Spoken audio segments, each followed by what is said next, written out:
Salve galera, tudo bem com vocês? Investidor leigo aqui na área. E hoje, pessoal, vim bater um papo com vocês. A grande pergunta que vem permeado meus dias: valeu a pena investir ao longo desses anos todos? Por que, galera? Já explico para vocês, mas primeiro deixa aquele like na confiança, se inscreve também. E ao final do vídeo eu quero que você me responda também. Sei que vocês investem, eu tenho curiosidade. Me diga a situação de vocês.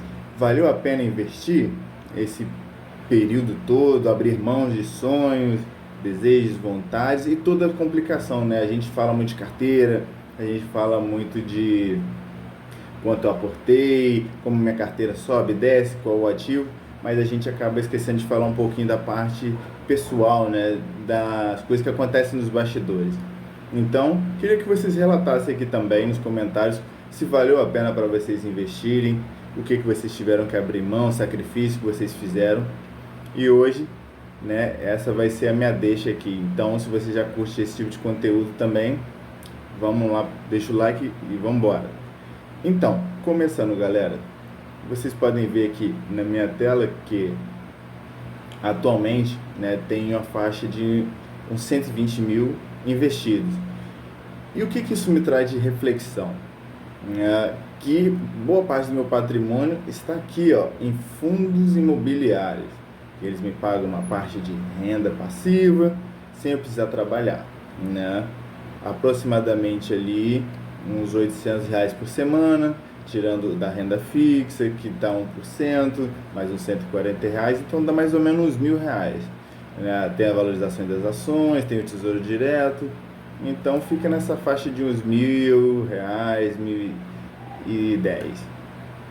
E eu praticamente invisto desde 2020, né? Eu não tinha um canal nessa época, mas mediante tudo que aconteceu na pandemia, já contei essa história aqui em vídeos passados, eu precisei investir para ter essa reserva e ali eu fui aprendendo sobre o mundo dos investimentos e acabei gostando. Porém, pessoal, de lá para cá muita coisa acontece. 6 anos, você vai aportando R$ 1.000, 2.000, pega o 13º, pega a férias, um extra que você faz. Então você passa por diversos processos, principalmente pelo ficar viciado em gastar dinheiro, né? Você quer gastar dinheiro, aí depois você tem que desassociar isso, porque você quer gastar dinheiro agora com investimentos, então você fica viciado em investir. Além de que, em algum momento você fala, cara, eu estou vivendo só para investir, não estou vivendo a vida, estou vivendo para investir, então qual é o equilíbrio? E isso foi bem bacana a partir do momento que, vamos dizer assim, que eu casei, pessoal. Não casei no papel, mas eu fui morar junto com a minha atual namorada, então posso dizer que estamos casados. Só que aparece uma coisa que a gente vai se perguntando ao longo dos anos: qual seria o real equilíbrio? A gente sabe que sempre há um equilíbrio. Pague-se primeiro, ou você tem que fazer a regra 50, 30, 20, né? Como se você fosse investir uma porcentagem que você ganha, 50% para contas de casa e o restante para lazer. Ok, às vezes você falar isso no papel é bom, às vezes funciona por um mês, 2, mas, pessoal, são 6 anos investindo, é muito tempo investindo. Não é 6 meses, são 6 anos. E muita coisa de lá pra cá acontece. Recentemente tive uma geladeira que estragou, parou de funcionar. Se não me engano, queimou uma parte dela. Então eu tive que comprar uma nova. Não valeria a pena consertar pelo preço que estava pedindo. A casa aqui, ela é antiga, então eu tenho que fazer manutenções na casa eventualmente. E mesmo assim você fica se cobrando mentalmente: caramba, esse mês eu não consegui aportar a quantidade que um primo rico, um primo pobre, o canal de fulano, de ciclano falou que o ideal é tanto por mês. Então eu fiquei, não, 100 mil, eu preciso chegar no 100 mil que todo mundo fala. Cheguei no 100 mil. Só que aí quando eu olhava, galera, eu já tá quase sem roupa. Não no sentido de, eu não parava para lavar as roupas, mas sim no sentido de elas iam acabando e eu comprava pouco. Então ficava com poucas coisas, praticamente toda semana usava as mesmas peças de roupa, que eu prefiro roupas neutras assim, porém eu ficava com poucas. Quando eu vi, eu falei, caramba, se eu não tivesse várias roupas dessa forma, né, que são neutras, sem estampa, ia parecer sempre que eu uso a mesma, né? Então eu tenho várias dessas roupas, mas acaba parecendo pouco, porque essas roupas eu acabo utilizando às vezes para um eventual passeio, mas aí eu vou trabalhar com a roupa assim, então parece que você não tem muita diversificação e acaba que você fica sem muitas opções. Você pensa, caramba, mas eu não posso tirar dinheiro para, eu tenho que investir.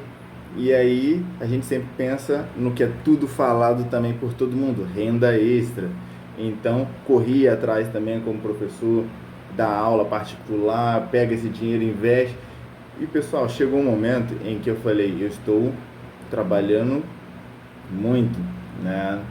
E quando eu vi, finalmente cheguei aos 100 mil, eu falei, agora eu acho que eu vejo a mágica girando. Só que o que ninguém conta é que esse caminho até ali é sofrido. Porque quando você olha aquele 100 mil, é só um número que está na sua tela, como está ali no home broker. E para algumas pessoas, quando desvaloriza, ela fala, nossa, perdi 4 mil desse dinheiro que eu coloquei ali, desvalorizou.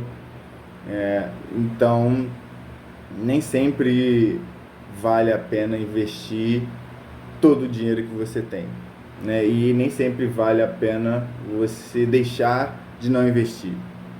Como assim? Bom, se você ganha o salário mínimo, claro que é quase impossível você investir, quase, não estou dizendo que não é possível, você pode sim pegar uma parte, dependendo de como for sua vida, e investir em algo tranquilo e seguro, enquanto você estuda e pensa como melhor investir aquele dinheiro.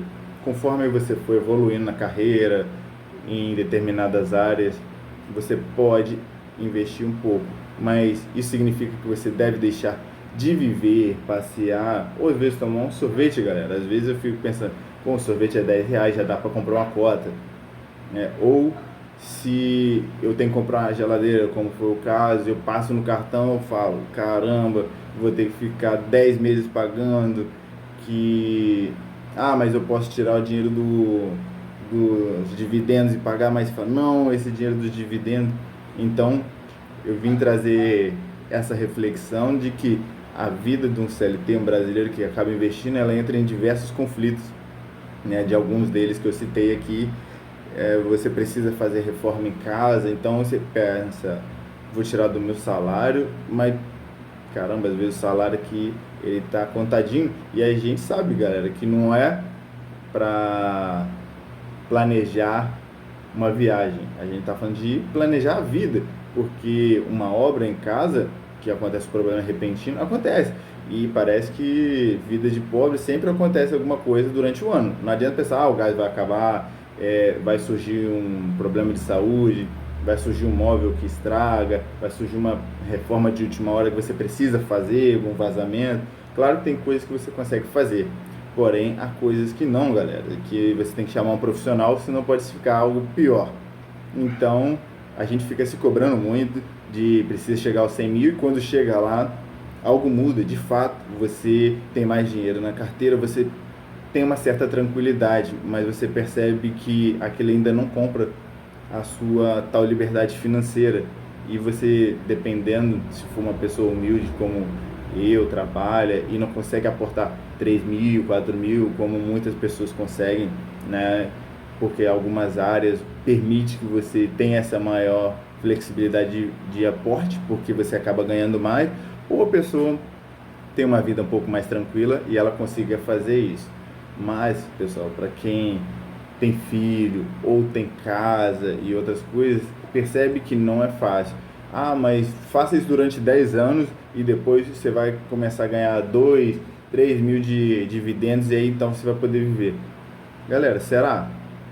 Porque numa realidade de hoje, 3 mil reais seria, se bobear, menos que 2 salários mínimos. O salário mínimo foi para 1.600. E aí você tendo esse dinheiro para ele continuar fazendo a roda girar, você ia poder parar de trabalhar? Na sua realidade de hoje, sejam sinceros, vocês iam poder parar de trabalhar? Eu não iria poder. Então eu penso, então eu vou ter que precisar ter meio milhão. Como muita gente fala, não preciso de 1 milhão. Preciso... Poxa, maravilhoso ter 5 mil reais para poder falar, caramba, 5 mil reais de dividendo. mas ainda preciso trabalhar, galera. E desses 5 mil eu nunca vou poder aproveitar nada, ou esses 5 mil vai ser só para garantir que meus dividendos vão continuar sempre aumentando, eu vou continuar tirando dinheiro do meu bolso, colocando ali, então nunca vou poder pensar, poxa, eu vou extrapolar um pouco o que eu guardava, né, vamos dizer assim, e agora eu vou poder ter filho, comprar uma casa, dar uma entrada num carro ou num apartamento. Então fica essa reflexão. Se você já se perguntou isso, quando é que você vai precisar tirar o pé do acelerador de aporte e poder pegar um pouco dos dividendos e colocar?